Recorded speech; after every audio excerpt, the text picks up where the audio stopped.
नमस्कार दोस्तों, आप सभी का स्वागत है मेरे YouTube चैनल मधु एबट में। आज हम संज्ञा के अन्य भेद, द्रव्यवाचक संज्ञा और समूहवाचक संज्ञा के बारे में पढ़ेंगे। मेरी पिछले वीडियो में हमने जो है संज्ञा के मुख्य भेद पढ़े थे, व्यक्तिवाचक संज्ञा, जातिवाचक संज्ञा और हमने पढ़ा था भाववाचक संज्ञा। तो इस वीडियो में जो है हम इसके अन्य दो और भेद होते हैं उसके बारे में पढ़ेंगे। तो पहला है द्रव्यवाचक संज्ञा। द्रव्यवाचक संज्ञा किसे कहते हैं?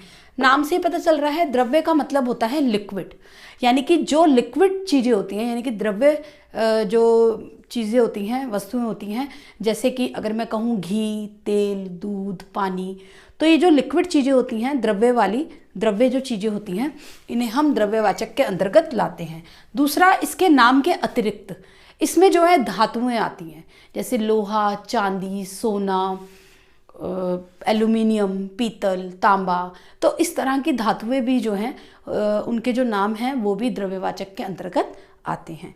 तो उदाहरण के परिभाषा के तौर पर जिन शब्दों से द्रव्य तथा धातुओं के नाम का बोध हो, जैसे घी, तेल, दूध, लोहा, चांदी, पीतल, तांबा आदि, ये सब द्रव्यवाचक के अंतर्गत आता है।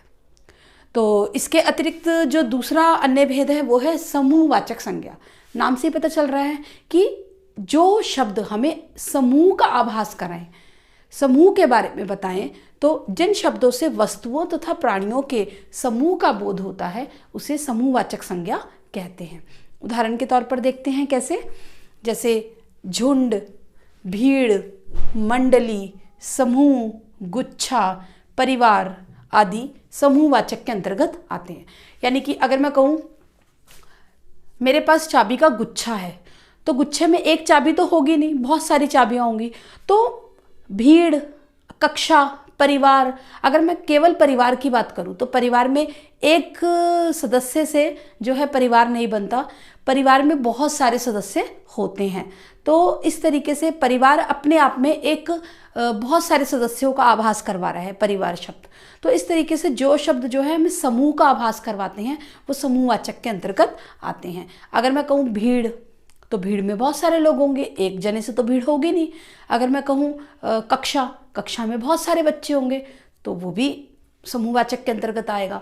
और अगर मैं कहूँ कि मंडली में भी बहुत सारे लोग होते हैं। तो ऐसे शब्द जो हमें बहुत सारे लोगों का या बहुत सारी वस्तुओं के समूह का आभास कराते हैं कि यहाँ पर बहुत सारी वस्तुएं इकट्ठी हो रखी हैं, जैसे फूलों का गुलदस्ता या फूलों का चाबी का गुच्छा, इस तरीके के जो शब्द हैं उसमें वस्तुओं का बहुत सारा समूह है या प्राणियों का बहुत सारा समूह होता है परिवार में, या अगर मैं कहूँ कि मंडली में या भीड़ में, तो इस तरीके के शब्द जो हैं वो समूहवाचक के अंतर्गत आते हैं। तो ये थे संज्ञा के अन्य भेद। आशा करती हूँ आपको मेरी वीडियो पसंद आई होगी।